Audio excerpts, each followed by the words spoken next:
most people are sheep, and then entrepreneurs like us are sheepdogs. So for every 99 sheep, there's one sheepdog. So sheepdogs are entrepreneurs, and they only have two roles. I looked it up because I'm a high fact finder. In the Science Daily 2006 article, that there are only two primary roles for sheepdogs. Only two. That's it. Only two. One, keep the sheep in line. Two, push the sheep forward. Keep them in line, move them forward. Keep them in line. See the vision, move them forward. The Move Entrepreneur Evolved podcast. Get on it. And we're back with another episode of the Moved Entrepreneur Evolved podcast. I am super excited today to be with my good friend, Justin Breen. And today's episode is brought to you by Moved 30, our Entrepreneur Strong program. Go check it out at movd30.com. What is up, my man, Justin, the Wall Street Journal bestseller, author, global connector, strategic coach, abundance. What's up, Justin? How you doing, man? Yeah, you've traveled the world and been in some great fights, high level competition, and then we live in the Chicago suburbs, and since COVID, have traveled the world virtually. This is another example of that. So I have two offices here in my house, and then in the backyard if it's nice weather, and so now two global companies without traveling at all, really. So it's an interesting thing, literally traveling and then virtually traveling as well. Yeah, I think that dives right into an interesting conversation. Now, I had not had a chance, but I think that you made it a point to bring up something interesting, and then we'll kind of dive into what your journey is. But you had brought up a thing called the Kolbe test, and I think yes. I didn't have a chance to take it, but I noticed it was important to you, so I was interested in what it is about that test that you are attracted to. Yeah. So when you do take it, please send me your score. The only thing I write down before I meet someone is their name and their Kolbe score, and it's not cheese, by the way. It's Kolbe. And it's not your personality. I don't really care what someone's personality is. It's how their brain, how they take action. And so most visionaries, top entrepreneurs. So most of my days either spending time with my wife and our two young sons who are 8 and 9, or talking to the world's top entrepreneurs. So not business owners, not consultants, not employee humans, top entrepreneurs. So most of those folks in Kolbe world are high quick start. So boom, boom, boom, boom, boom, boom, boom, boom, boom, boom, boom, boom, and then little to no follow through. So that's ADD, diagnosed or undiagnosed. That's not a disorder. It's a sign of genius. It's mislabeled. But and so if they don't hire 1 million people, nothing would ever get done. But they're true visionaries. And so I'm the very, very, very, very, very, very, very rare entrepreneur that has high quick start, boom, boom, boom, boom, boom, boom, boom, and high follow through. So say it, do it, say it, do it, say it, hit the gas, pump the brakes, hit the gas. So the high quick start folks are very grateful to me because I can keep up with them and follow through for them. And I'm endlessly grateful for them because they're the ones that actually change the world. They just need help simplifying and then connecting to other people like that. That's an interesting conversation because I think that even diving into this, that just hits a really interesting chord because it's doing a lot of things and being around a long time. I think being an entrepreneur that you're talking about is you're an artist that kind of sucks at production. I would be shocked if you were not high quick start, low follow through. I'd be absolutely.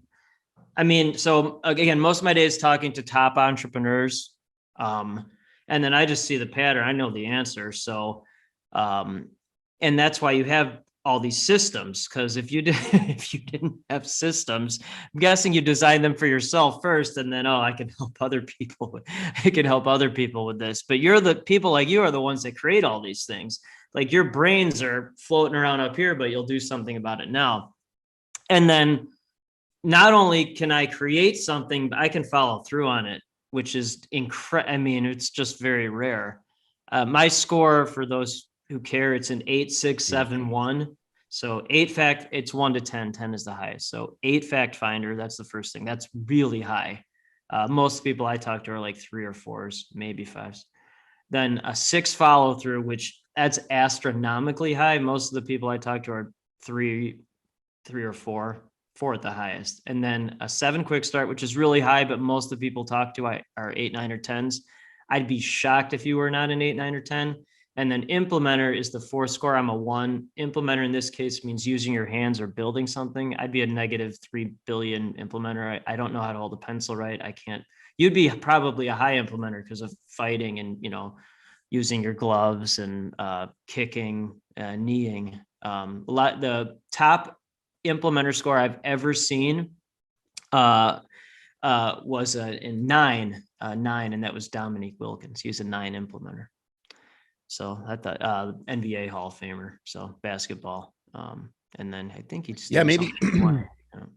Yeah, that would maybe be in alignment with who you are, probably the ability to implement your whole body into doing something. That sounds using like your hands or building. Yeah. So I always pictured it. I've never met a 10 implementer. I don't think I ever will. I definitely will never meet a 10 fact finder because that person would be in a cave or a NASA bunker. Never met a 10 follow through because that just sounds like a horrifying, never stopping following through. I know a million 10 quick starts because they're completely but a 10 implementer I always pictured as an Olympic athlete. That's what I pictured. It's an interesting conversation, and I don't mean to use it as a plug, but I haven't really talked about this per se, but that's really what we do with kind of our Move 30. I realize that a lot of what you're talking about, it's kind of fun that you're bringing it up, is because what I learned is that the eyes of the entrepreneur's concept is they see something and then it's like this bright light, you go to it. Yep. And what I found is we're extremists, so we tend to do that in almost anything that we do. Yes. Was that 100%? Yeah, entrepreneurs are the most damaged people with the worst coping skills. But they're the most damaged people with the best coping skills. However, they cope by creating companies or systems or whatever, revenue. Yeah. And then many times they do that at expense of having a family or any meaningful relationships. So they have all this damage and then they create this incredible thing, these material things, but they really have nothing meaningful behind it. And so I see that 1 to 2 times a week. I talk to someone who's let entrepreneur life destroy their family life or prevented them from having a family. I'm just a dad who happens to be an entrepreneur. I mean, that's what the new book is about. So I'm you don't have to destroy your family or not have a family for this life. The extreme stuff it's a blessing. It certainly can be a curse, but it's a blessing. And then the other thing that's interesting, because I simplify into patterns. That's what my brain does. Not always, but usually people like us, marry stabilizing humans. So my wife interesting? It's really say that again. Yeah, usually people like us marry stabilizing humans. Not always, but usually. So my wife's a pediatrician. Your girlfriend's about to go diving, which is really fascinating to me. So she's an attorney. Right. An attorney who's an attorney or an entrepreneur who happens to be an attorney. She's an attorney. So that's a stabilizing human. So that is really fun. It's like you're cracking some codes here. I know the answer. So when you know the answer, you ignore all this other nonsense. I don't care about revenue or anything. That's meaningless to me because if you know the answer and you connect right people to right people, they just connect you to right people and it eliminates all this other stuff. Usually not always, high quick start, low follow through would be with a very high fact finder, high follow through person. Because imagine marrying yourself. That might not be the best. It does happen. It happens. Absolute chaos, right? Two things can happen. Someone has to have structure. So I would normally agree with you. So two things happen. If a high quick start, low follow through marries another one. So one, potentially greatest life experience company, whatever. Yeah. Okay. Yeah. Or what you just said. So I always ask people like, so is your spouse or partner like a school teacher or a social worker? Attorney's a good one, an engineer. And they're like, how did you know that? Because I'm like, well, imagine marrying yourself. That wouldn't be good. It wouldn't be a good situation. So yeah, send me your Colby. I would guess you're like a 5'3", 8'4", something like that. All right, so we're gonna put that's interesting. That's so interesting as yeah. It's interesting that you can characterize it at a certain point, but you can kind of see what those personalities are. I'll kind of pull this back. This is an interesting conversation. You bring that up, and then I have a few questions to follow up. But okay, personal experience. I was a younger kid. Yeah. And I remember I had such high energy and I just wanted to talk to girls. We're talking like third grade.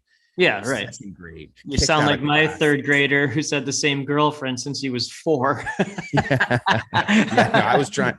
I was in the abundance, waiting for recess to chase and then try to get chased. That was the game. My youngest is named Chase, so there you go. So there you go. It all works out. Anyways, the thing, my experience in school really was not that I was a bad kid. I just got kicked out a lot.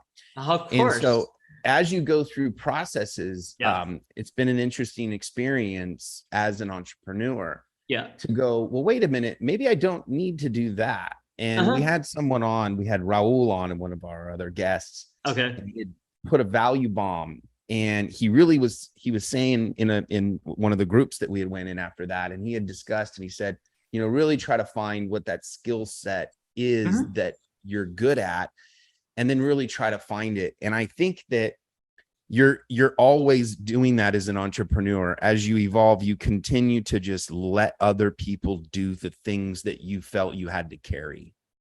Yeah. Oh, 100%.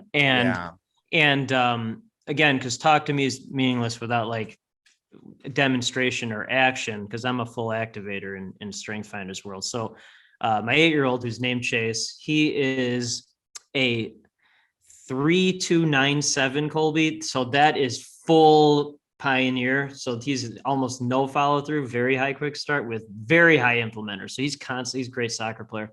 And then our 9-year-old is a 2296, also a pioneer. He's run a 2110 5K as a 9-year-old. That's insane. Really good baseball player, soccer player, really good at flag football. He's really, really fast, crazy fast. And then my stabilizing human wife, thank God, is an 8742. So lower quick start, higher follow through, very high fact finder. So, and your girlfriend's probably like an 8822 or something like that. But the point is that if you know that when they're kids, it's such a blessing, because like, and education's great, education's fine, learn how to math and stuff. But the best part of being an entrepreneur by far, there's not even a close second, is that our kids can see that this world even exists, and then they can do whatever they want with it. But most people, so what you just said is you're describing what ADD, ADHD is as a child. I would say well over half of the folks that my firms partner with have ADD, diagnosed or undiagnosed, but they're the ones that create everything. And again, it's not a disorder. Well, that was where I was getting. I was younger, and I remember them saying you should take these tests. And I remember thinking also, in my parents, they were like, well, that's going to define who you are by this test. Right. And so in normal world, in human world, yes. Correct. But I'll share with you something that's quite interesting, is that as I had gotten older, this wasn't too long ago, I had taken a test. It was called the ELI test. And it's a test about energy, about where you are as a leader. There's 7 different stages. That's interesting. And I had never done one of those before, and it nailed exactly who I was. And so now I'm like nervous to take these tests. What is it? The Briggs and Myers? Yeah. The three that are the most important to me are Colby, and then Gallup Clifton Strength Finders. That's a good one. And then there's another one that most people don't know about. It's called PRINT, PRINT. It's your unconscious motivators. That's a good one. So let's kind of pause this, because this has been an awesome run already going through this, a lot of quite cool angles and things, but like, let's pause this. What got you into this? What was in a youth, what was your angle into this world? it's a fair, simple question, but it's people like us are born like this. I'm convinced of that. I think most people would choose to be top entrepreneur on planet and do what you like to do and what you're good at and hang out with a certain type of person. But I haven't met one entrepreneur at the highest level that has not overcome at least one of the four things. Most of them are two or three, and then I talk to a lot of all fours now. As you get higher up on the food chain, it's threes and fours and all fours. And when I started, it was ones and twos. So this is what separates entrepreneurs from humans, consultants, business owners, whatever that is. So the four things are bankruptcy or potential bankruptcy, two, depression, three, the highest level of anxiety that you can imagine, and four, likely and or possible traumatic experiences as a child or young adult. So humans, business owners, consultants, those are excuses. Entrepreneur at the highest level, that's whatever, figure it out. And then many times those coping skills are used to create greatest company ever, but many times at expense of having a family or not seeing your family. So that's what I've seen over and over and over. But WeWork, did you see that documentary? I have not seen that.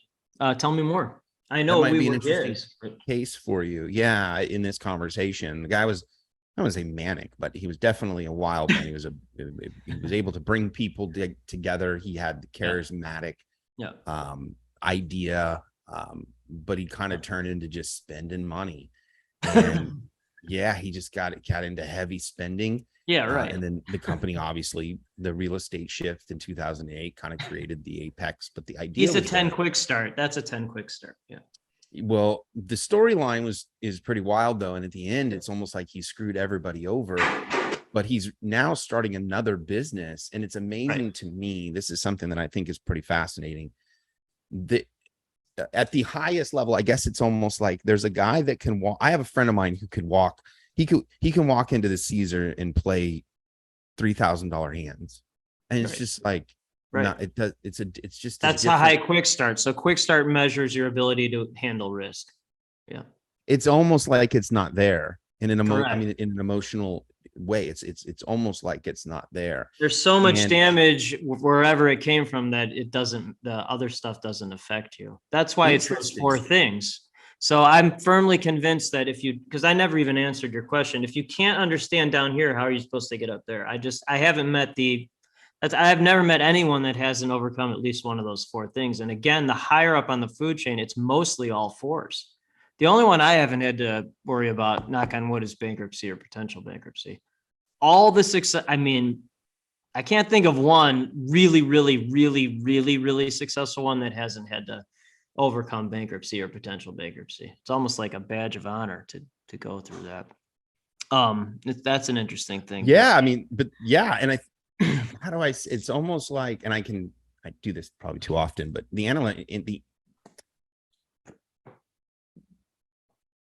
an analogy is like fighting. I've never seen a guy get to a certain level without getting a couple smacks on his face. Well, of course you can't. There's no difference between the top pretty fighter. Interesting. Yeah, it's interesting to look at it. If you look at point A to point B, and you would take everybody that chose to take the journey of, building their own farm, I guess. Some people it works for certain areas, and then sometimes it struggles for the other. But to put them all in there, it's quite a rigorous journey. Well, most people can't do it. That's why they're not. You're just like trekking. I think the core of me is I think the core of me doing what I do and always have to create and go. I just never really did well with someone telling me what to do, even at a younger age.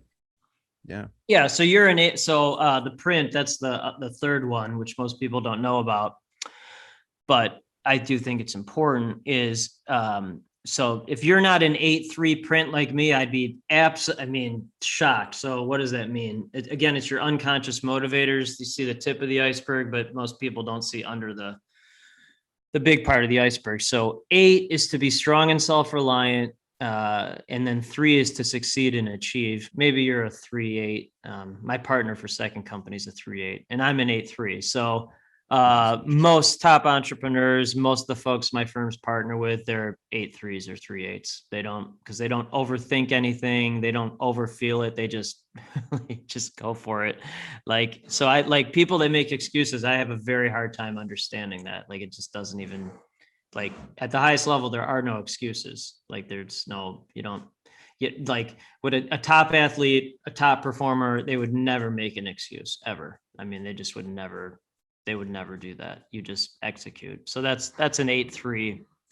That's an 8.3 print. So I can send you that after this as well. I can send Yeah. that to email. And I think the conversation is very cool because even in this conversation about moved and things like that, and our vision of the brand and things, is that we ultimately need to look at our positions as entrepreneurs and even salespeople, is that you can look at yourself as an athlete, and 100%. kind of in other terms, there's certain things that you need to do to take care of yourself to perform at a level.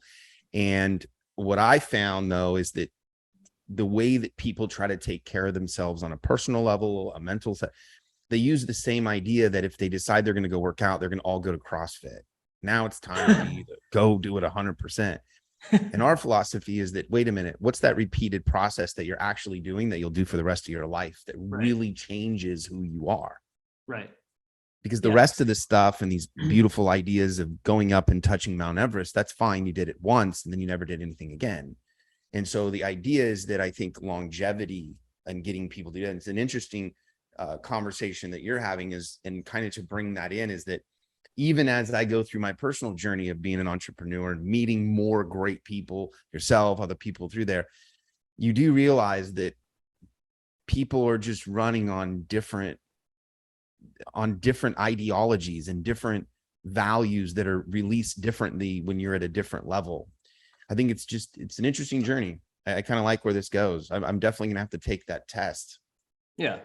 So that was a lot of good content you just said there. And again, talk to me is completely meaningless without providing an actionable thing of what I'm actually doing than what I see from other top performers.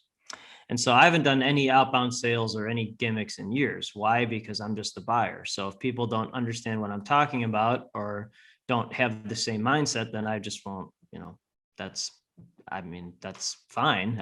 I only partner with the people that understand and live in full abundance, look at things as investments, not costs, and are visionaries. So if you're not that, that's fine. But our firms partner with maybe 0.1% of the population. It's probably a smaller number than that, but if there's 8 billion people, 0.1% is 8 million. So that's a lot of, it's a lot of people. Okay. So, and then those people hang out with other people like that. So it eliminates the, what do you cost or charge? And then they just introduce me to more people like that. And then I just introduce them. So it cuts through all that other business owner stuff that most people are living. And so one of the chapters in the new book is be the buyer. So I'm just the buyer of the people that I want to hang out with, and they invest in my firms, they pay my firms, but I'm just the buyer of those people. And by the way, those are also buyers. They're not selling anything. They're the buyers also. Okay. So that's one. Two, I'm 45, and then that's just a number. It's a number. But run outside 6 days to matter the weather conditions. I've done that for a long time, and then listen to shows like these during runs. So fueling body and mind. And then, most of the 5Ks that my family runs in, I win my age group. My son's actually a faster runner. The oldest son's faster than me. We were in a race with 304 runners the other day. He finished fourth. That's No way. Yeah. He's a 9 quick start.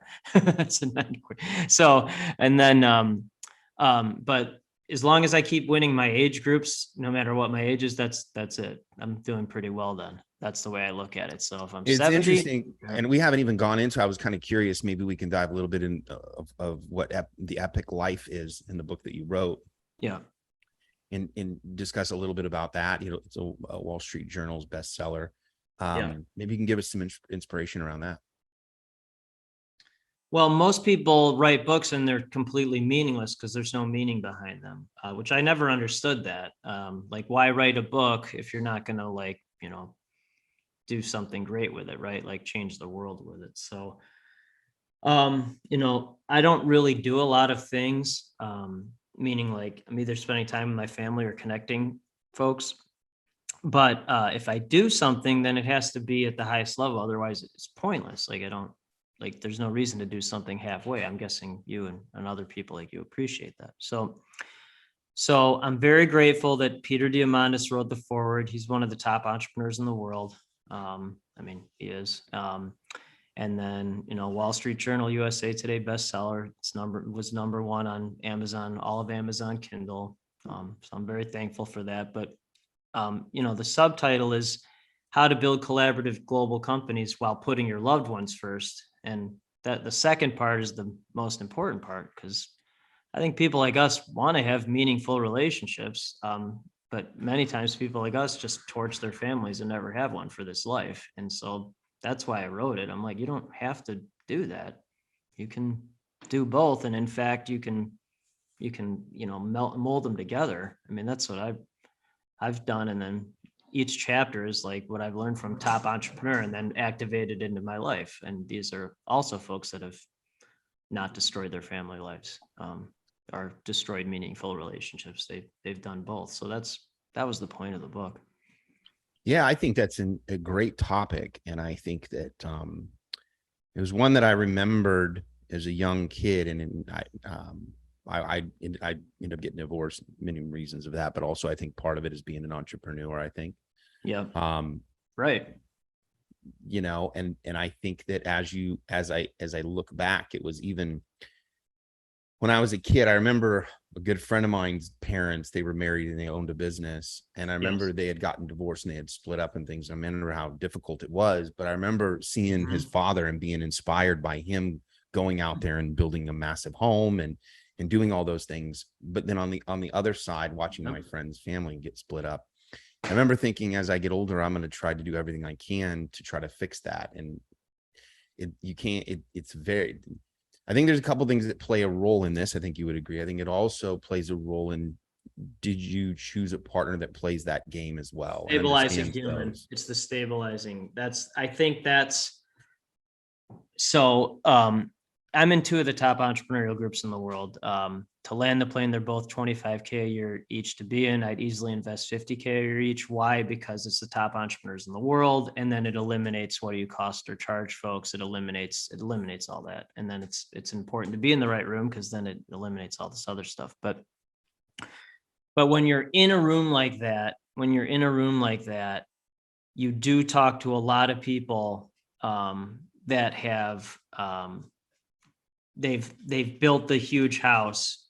They've built it. They had the 9-figure exit.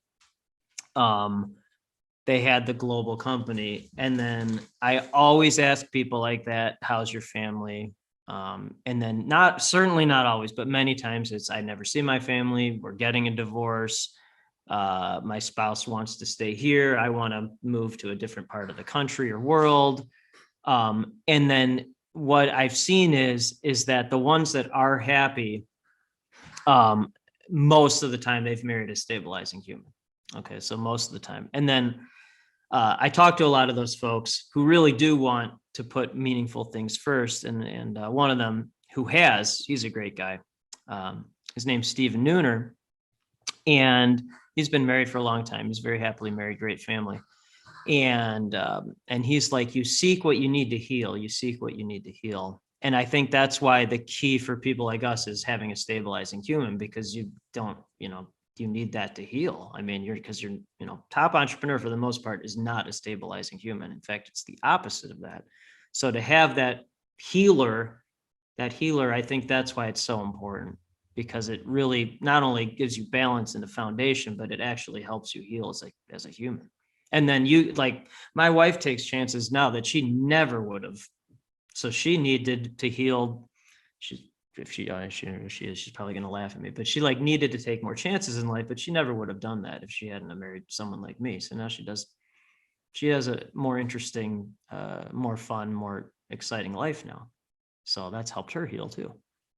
Yeah, it's very interesting. And even the journey of the way that you're expressing it is that the more that I work with owners and myself, we realize that this journey is is a formula of learning how to communicate with the world and give it value and Yes. then right, and then be able to handle all of that. But I was also had brought up an interesting conversation, and this is just, I was just thinking about this in any businesses that I'd ever worked at when I was very young. And I remember when people would change the rules and things like that. And you work for a business and you're like, oh, they changed the way the commission structure. And I never really complained because I always kind of knew like I can always leave because I was a salesperson at the time. Right. But looking back at those, you think of all the people that complain in jobs and all this stuff, they really have no idea what that owner is going through on a consistent. No concept. Well, so people like us are usually aliens within our own family, community, and verticals. They have no so that's why had to have global companies, because I had to find people that actually understood what I was talking about. And there's 34 strength finders, 34 of them, Gallup Clifton. I'm 34 out of 34 in empathy, dead last. 33 out of 34 in includer, second to last. But for top entrepreneurs, people like you, and I have endless empathy, endless. And I mean, like, endly. I feel so strongly. It's just endless empathy. I just don't understand people that make excuses. So that's most, that's the people that complain about whatever. I never understood it because, and I worked as a journalist for 20 years. So I never understood people that complain about, the people, the publisher or the owner of the company. I'm like, you're like, that you're literally feeding I'm feeding my family because this person took a huge chance, to create this thing. Like and I never understood it. And by the way, most journalists complain about, upper management and, owners and all that. It's kind of funny, but it's not funny, but that's what happens. And I've never understood that ever. It just doesn't. It was probably one of those things that innate you felt that you would probably be able to go and do it on your own. And I always felt that if I was ever in that position, deep down, I would want somebody, and it was very young, but I just remember going, I wouldn't want somebody to be saying that was working for me. So, right. Why am I going to corral the problem? So what is it about you? What is it about you? And kind of see if I can get these, but what is it about you? What was you when you came out of school? What did you do? Did you start a business? It was journalism. You went through that. And then was it, what created this human behavior? Oh man, you should have my wife answer that question. What created this? What created this? Okay. What created this thing? Is that right? That's funny only because it's true. But so again, you're either born someone like people like us, you're either born like this or you're not. So I'll give you an understanding of why I know I'm like this, and then what it means to be an entrepreneur with zero business background after 20 years as a journalist. So, and I'll do this as fast as possible, but if you don't know where you come from, then you don't know where you are and you don't know where you're going. So I know where I come from. So when I was born, my dad was 61, my mom was 27, so 34. So my dad, he'd be 106 if he was alive now.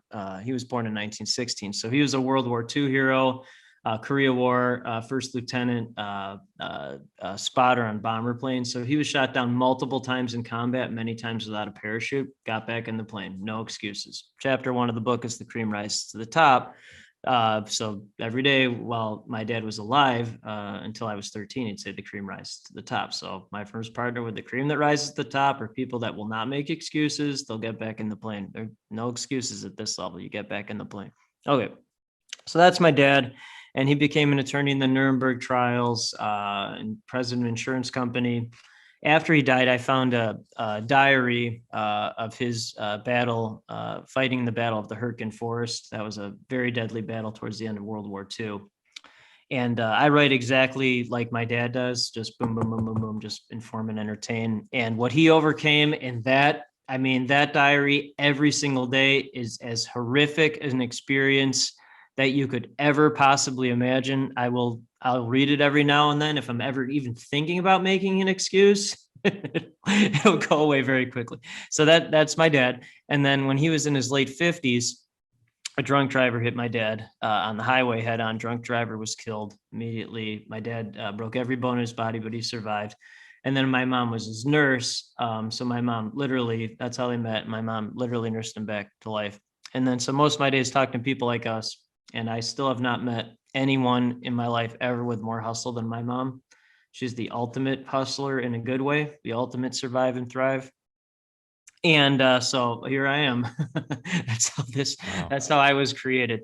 And then, okay, so there's that. And then, so zero business background, went to school for a journalist, journalism, had no idea what an entrepreneur was. And so February 10th, 2017, had job salary cut in half, 5-minute meeting with the owner of the company, which I'll still never say a bad word about. I was very thankful for that job, with the owner of the company and then managing editor. And then, so cut my job salary in half, couldn't find a job, incorporated first company, Brepic. That was April 16th. 2017, 6 days after 40th birthday. Over the next 6 weeks, reached out to 5,000 people to find first 5 clients. So 99.9% rejection rate. Got fifth client, I think on June 1st, June 2nd, resigned. I was working full time and half the salary. Well, I reached out to 5,000 people. And then Robert Feeder, who at the time was the top media columnist in the Midwest, did a story. I'd started my own firm. So that was just to start the company with zero business background. I still don't know what an S corp is. Had no idea you had to pay taxes 4 times a year. Like, that's not why you go into journalism. So, so now 2 global companies now that partner with top entrepreneurs on planet. So that's it. That's cool, man. And I think that one thing I think is really cool is that there's this with the internet, if you wanted to be an entrepreneur or something, how do I put this? You would think, okay, I'm going to start my own plumbing business. Now you're 50 years old or 45 years old. And you're like, okay, I'm going to start this plumbing business. Now I got to get out there and I got to hustle and I got to get people to know who I am. So the amount of years it would take for somebody to get to know you at 55 years old as the guy, and you're getting tired. The internet is taking people that as we get older, you can come up with an idea to serve somebody, come up with this idea, and you literally could start something at 60. Yes. And if you can have the messaging right, have all those things right, figure that out, you can literally build a $2 million business. And I think that is way more than that. Yeah, way more than in that. General. I'm just saying that, I'm talking about somebody that is just saying, I don't have to go and do a bunch of things. I mean, that's one thing is, though, I'll tell you, I've had this interesting itch probably the last couple of months, and it's just, man, it's really going to be like this. It's just going to get more like this. Why would it? And I was really thinking back on how you really would go and have a lot more, human energy communication, just our natural, and those are getting disconnected more and more and more, and I'm interested to see what happens over the next 10 years of how this affects us. Well, there's 2 things from that. One, thanks for sharing that. When COVID started, so that at the time, our sons were, so that's March of 2020. So they were 7 and almost 6. So 7 and 5. So I posted, and before COVID, I spent more time with my children than any dad I've ever met. And now I spend more time with them. So that's my litmus test, spending time with my family. But well, that's all. This other stuff's fine, but without that, then it doesn't matter. Okay. So if you have children, and then, so when COVID, like the first day when I go, this will be the greatest opportunity ever for people with the right mindset. By far the greatest opportunity. So at the time, my first company was it was national, but it certainly wasn't international. And so I named my years. That's another chapter in the book. So 2020, before COVID even started, 2020, I named it global growth. So every day, global growth. So then started having partnerships around the world, joined 2 of the top global entrepreneurial groups in the world. And then 2021 was no limits. So no limits. So no limits. So started a second company, which is basically technology for my brain. It's LinkedIn without the BS. So invite only connectivity platform. My partner's in San Francisco. I'm in Chicago. We've met 2 times in person. One was at a big launch party we had for it in Chicago. And then my wife and I just went out to San Francisco to have dinner with Mark Fujiwara and his wife, Amy. That was a great time. But other than that, it's been completely virtual, like nothing in person.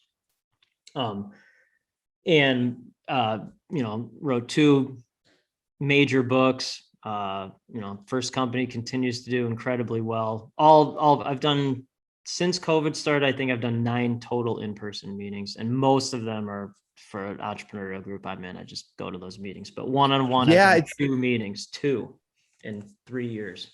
2 years. And I don't know that I think there's an interesting thing there. And I mean, there's kind of well, you're a higher implementer than me. So what does that mean? Like higher implementers need to see hand movements and all that stuff. And COVID is very hard for them because they need to be in a room and see physical things. I'm a negative 1 million implementer, and it's fine. Like lower implementers have not had as big of an issue. Now here's behind me here, we call it the war board, but I have a 4x8 whiteboard. It's like 100%. Yeah, right. Yeah, you're a high implementer. And if I tried to write on a whiteboard, it would look like it would just look terrible and a disaster. But the other thing I have noticed of the in-person meetings and with groups, and then the 2 one-on-ones that I've done, the one-on-ones, the cadence, like seeing how a person interacts, it does help with the conversation. It's not enough for me to leave my family or not coach my kids' things. It's not as big of a deal for me. In person with the group setting, so we'll talk about your whiteboard, which I'm glad you brought that up. In person, in a group setting, if someone's writing electronically or on a whiteboard, and then they're talking, it's great to be in that in-person room because you can connect it. It's very hard to do that virtually because someone will put it up like share screen and then it'll disappear, and then it kind of disappears from your brain. But other than that, I've seen no additional value for being in person, and I'd much rather be at home with my family. Now, my kids are young too. When they're older, maybe that'll change, but that is what I've seen from an in-person setting. Yeah, it's going to be an interesting I don't know. I feel like we're not, I don't know, all these businesses, they don't, these restaurants, they've kind of reset. And so 100%. If they're saying, oh, COVID is at a place now where we're going to start accepting that this is kind of done now, and we're working our way into the next issue, or whatever it is, if that's what they're saying, I wonder if we're going to get this run, like a bull run of restaurants coming in that have all been shut down. And then eventually the confidence comes back with that, because I don't see this run to be outside yet, is what I'm kind of getting at. And that's, I would agree. I would agree with you. I would absolutely agree with you. From a children's perspective, our sons are in 3rd and 4th grade, and they're on multiple teams. COVID, and we're in I don't really care about politics. We're in the north suburbs of Chicago. We're pretty liberal. What had been very heavily masked area, almost no one wears masks anymore. So from a child perspective, it's definitely more connected outside, in person, all that kind of stuff. Yeah, that's interesting. Yeah, that's interesting. So do you consider yourself on more of the performance side of the entrepreneur? Is that great question. Yeah, I can't wait to see your poll because that'll be really fascinating to me. But so the way I would describe it, and this is why it's so rare, I would describe myself as an integrating visionary. So I'm a visionary, but can execute as well. And then for second company, my Mark is a visionary integrator, which is even more rare. I would say that's truly unicorn. So he's full backstage integrator, but he's a bigger visionary than I am. He's a way bigger vision than I could even imagine, but he's backstage. And then I'm front stage who can execute. So most visionaries are full front stage and they can't execute. Like, think of it like, okay, from your perspective, like a visionary would be the fighter in the ring, even though they're executing, they're fighting, but they're performing, right? But then you'd have your ring corner. They'd be the integrators to help you backstage, or the person who tapes your, tapes your wrist. That'd be the backstage person. So like if you combined all of that into an entrepreneur, it'd be me, and it would be my partner. Yeah. it was really interesting. I listened to Ray Dalio. You know who he is? Oh yeah, yeah, of course, yeah, yeah. Ray Dalio is great, and he had talked about Elon Musk, and he also talked about Bill Gates and those guys. Yeah. And I'll never forget what he said. He says the thing that's different about those guys is he says I call them shapeshifters. Yeah. And he says the thing that those guys can do is that they can see the entire idea, but they can also step back and see that there's going to need some bolts over here to get that thing to go to that place. And he says that those are the people that really move mountains, is because you can visualize it and move this thing. And very few people have that true ability to do that. So that's a very high level thing you just said there. Yeah. Yeah, that's really interesting. You know, here are the four things that I've seen. Here's what I've seen with people like that. I just posted this the other day. So there are four things. One is ADHD, two, Asperger's, you know, like autism, but like, you know, minor. Three is dyslexia. So inability to read this way, but so you create a different. Fourth, which are Elon Musk and Bill Gates for sure, extraordinarily high IQ. So in IQ world, I'd say most of the folks that my firms partner with, so we'll just speak in IQ world. So 140 and above is genius level. That's 1%. That has nothing to do with book smart or, you know, where you went to college. No, entrepreneurs don't care about that. Half the people I talk to barely went to high school and, you know, barely went to college if they graduated at all, but because that doesn't matter to an entrepreneur.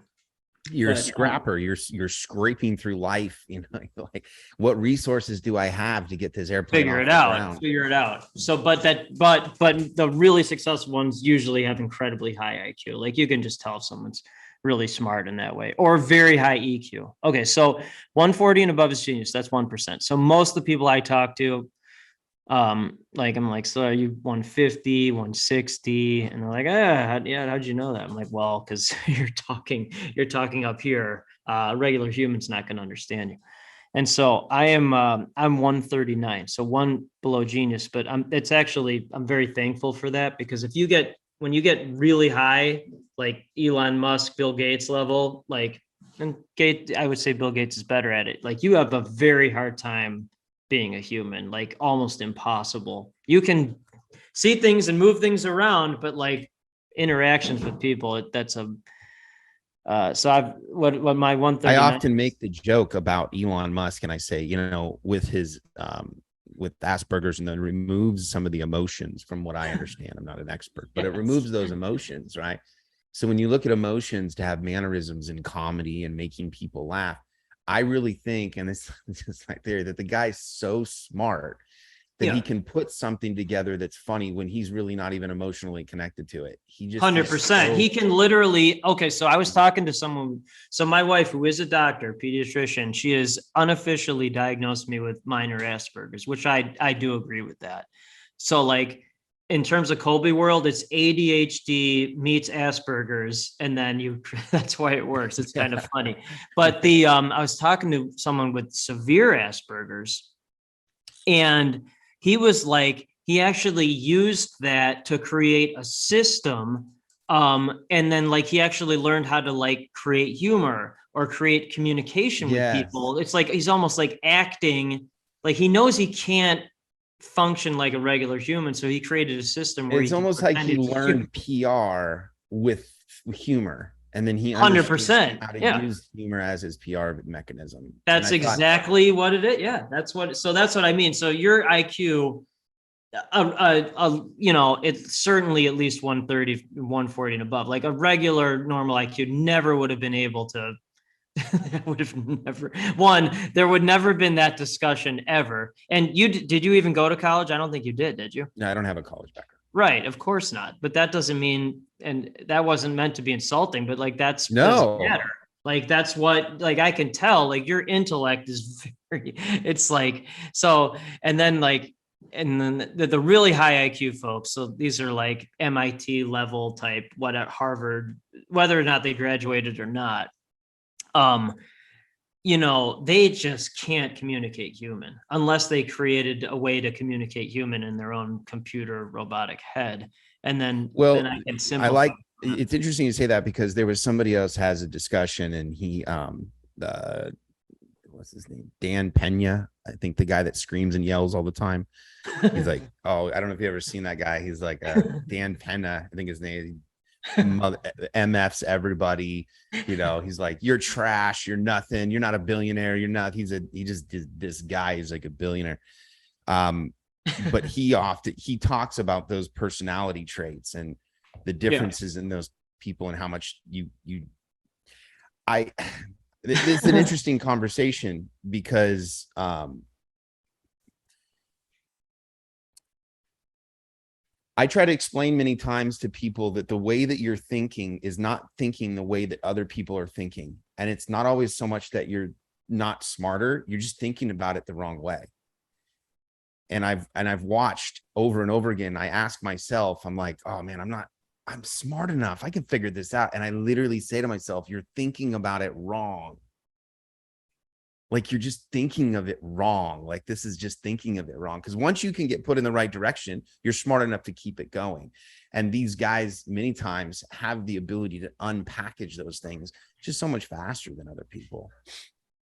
Yeah, I mean they're true geniuses at like the highest level of genius. And I like to be around people like that. Otherwise I get bored. That's why like business owners and like that stuff bores me because they're just making excuses or complaining about the person who's in charge of the company. And I'm just like, well, I don't understand that. And it's boring. Like I need to be around people changing the world, their world people. It doesn't excite me in any capacity. And then the purpose of my life is to be a connecting superhero for every visionary, abundance, investment mindset entrepreneur and share their stories with the world, not their world, the world. So that's endlessly fascinating to me. And then it allows me to spend as much time with my family as I want to, which is most important.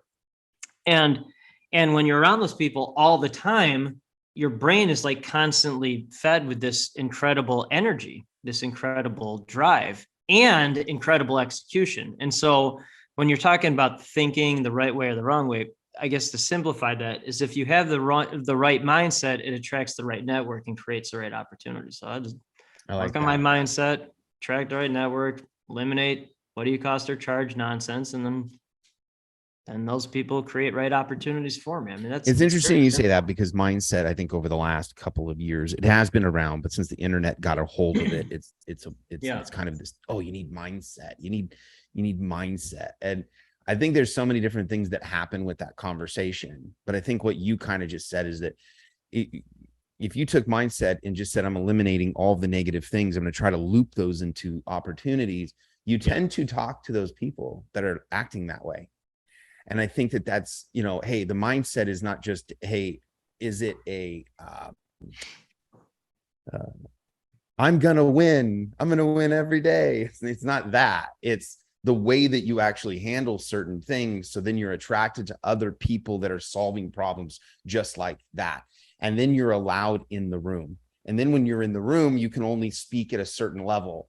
And you also can only move so many things so quickly with who you are at the level you're at as an entrepreneur. If the guy is above you, he has more resources, he has more leverage, he can move things quicker than you. And so those levels of mindset handle things totally different due to the resources that you have. That was kind of interesting talking about these high level people because they have.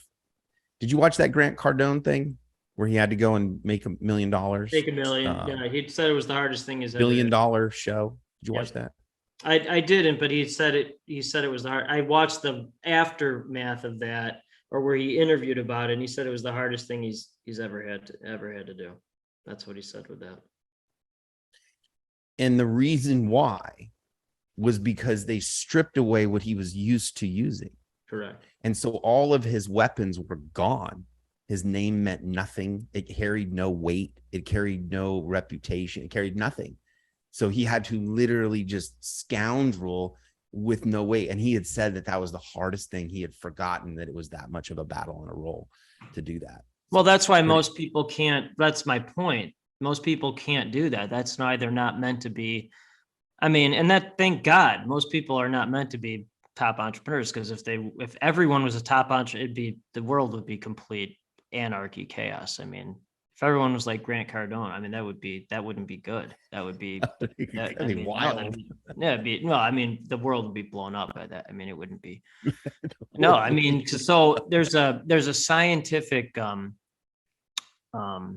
Science Daily 2006 article. I was having this conversation with one of my entrepreneur friends who's a 153 IQ, by the way. He's true genius, and a 3287 Colby. So that's pioneer. And he's like, yeah, most people are sheep. Most people are sheep. And I'm like, oh, okay. So tell me more. He's like, most people are sheep, and then entrepreneurs like us are sheepdogs. So for every 99 sheep, there's one sheepdog. So sheepdogs are entrepreneurs, and they only have two roles. I looked it up because I'm a high fact finder. In the Science Daily 2006 article, that there are only two primary roles for sheepdogs. Only two. That's it. Only two. One, keep the sheep in line. Two, push the sheep forward. Keep them in line. Move them forward. Keep them in line. See the vision. Move them forward. Bill Gates. See the vision. Here you go. So entrepreneurs are sheepdogs. Entrepreneurs are sheepdogs. And then so the two groups that they are. I mean, they are. So the two groups I'm in, I spend most of my time is one is Abundance 360, the other Strategic Coach 10X. That's a sheepdog for sheepdogs. So the sheepdogs are actually sheep in that, and then the group is a sheepdog for the sheepdogs. So keep them in line, push them forward. Keep them in line, push them forward. It's because even sheepdogs need to have someone keeping them in line. Like you need the shepherd or whatever that is. Yeah. So, but that's good. And then I like to be the dumbest person in the room, because then I can I really don't like, I mean, I like teaching people things, I do, but like, I can't, if I can't learn and then evolve, then it's hard for me to teach. So I'd like to be the dumbest person so I can learn the most and then teach. Yeah, there's going to be an interesting thing, I think, over the next couple of years, the next 5 years, is that it's how do I say this? The internet has created everybody's ability to, how do I say this? Be a MLM, multi-level marketing, or I'm not trying to do that in the improper way, but it's basically the barrier of entry to start some kind of business online is so minute. Right. That at the end of the day, you are having so many people try these. It's a side hustle or, this side business. I'm curious, again, over the next 5 to 10 years, what does that do to the society if the majority of people are trying to feed off of this idea of you could have your own little business online? Because there's jobs, we still need to build things. And I'm curious to see that somebody says, nah, I'd rather just not go to that job, but our society needs those people. So I'm curious to see what happens with this. So you're much higher in empathy and much higher in includer than I am, I'm happy for you on that. I never even think about that. I don't think about that at all. So what I do think about is that what will happen is somebody will create something extraordinary, and that will help everyone else. So I partner with the people that create the extraordinary things and then share their stories with the world, and that benefits everyone else. And then however that benefits everyone else, that's great. But it's exciting. The 0.1%. Do you think that the mentality is kind of like how caste system is? I've been into Singapore there for a while, and it's the first time I've ever heard of that. And it was interesting because people have made it to that's the idea, right? You make it to where you're at, and that's who you are. But as you have all tests and skills, and is it hard to break those things, do you think? One, I never think about that. Two, one of my partners, grew up in Burma. I know Burma. Yeah, right. He grew up in Burma. Yeah. So his grandfather was decapitated in front of him, went to Hong Kong with his dad with $10 in their pockets when he was like 10 years old. They created 3 8-figure businesses. And then his latest business is an at-home robot to help people with Alzheimer's and dementia, keep them occupied because his mom has Alzheimer's dementia. So he created that. So that's, I mean, so the caste system, you would like Abundance 360. You would like that. There's a lot of folks in there that are really creating these things that like I'll give you an example. One of my partners for PR, it's the Schuler Scholar Foundation. So Jack Schuler, he's a Forbes billionaire. I think he's 82 now. He's giving away all his money. And since in the last 20 years, he's given away 9 figures, but he's going to give away everything to help underserved kids in Chicago. Wow. And well, yeah, because if I'm not partnering with somebody like that or someone who doesn't want to be like that, it's pointless, because they're the ones that actually do it. They just do it. So the people like that are the ones that destroy caste systems, because they will just make the investment to help people. Good point. Well, that's what I mean. So that's why I'm excited to see what happens, because it's this very small percentage of people overall, but it's still a big number, because 0.1% of 8 billion is 8 million. And they're the ones that actually do something. Right. How cool, man. Well, how do people find you? You and I could do this for hours, I can tell. Oh, well, yeah. Well, so I had a conversation earlier today with someone who does not think like this. And if someone doesn't, it doesn't happen that much anymore, but I'm going to bring it up because it just happened, and it went horribly wrong. And they actually hung up on me. That's what happened. I won't hang up on anyone, but that's happened in the last year. Maybe it's happened 3 times, but it happened today. People like you, I can talk to endless, but this person had the wrong mindset, wasting time vampire. And then I called them. I mean, I knew it right away. And so then they just hung up. So, but people like you, endless conversations. So to answer your question, awesome. I'm on LinkedIn, Justin Breen on LinkedIn. And then the companies, which we never talk about, Brepic, if you go to the website, actually, if you go on LinkedIn, you can find it. There's a mindset scorecard. Feel free to take it, by the way, if you want to. I would. So it takes 5 minutes. And so I'm going to take the Colby. I'll take it today and I'll send you. Well, that's not the Colby. That's I'll send you the mindset scorecard. But so people actively qualify or disqualify themselves with their own mindset. So people think they're visionaries, or they think they live in abundance. But if they look at things as cost, not investment, not a real visionary. Nope. No. Yeah, send them. I would like to check it out. You can use them too. Use it in your, because people immediately disqualify themselves or qualify themselves with their own minds.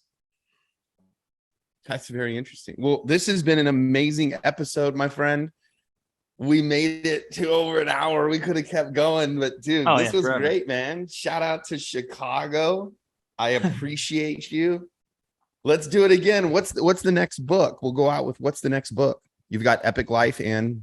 Well, Epic Business came out in May of 2020. Chris Voss, Never Split the Difference, did the forward for that. And then I'm very grateful for that. And then Epic Life just came out. The Audible should be out soon. We had a voiceover guy for like Law and Order type shows do the, I can't, that's great, I'd be terrible on that. But then having Peter Diamandis do the forward, and then it was #1 on Amazon Kindle. So, Epic Life book. It's all over the world. So very grateful for that. All right, my man. Thanks a lot. That closes us out for another episode of the Moved Entrepreneur Evolved podcast. People go back, subscribe, and follow the podcast. We got a lot of other awesome guests coming along. Thanks a lot, guys. Have a good one. If you like this episode, make sure you smash the like button and subscribe to the YouTube channel. Just like Nike is to athletes, Moved is to entrepreneurs.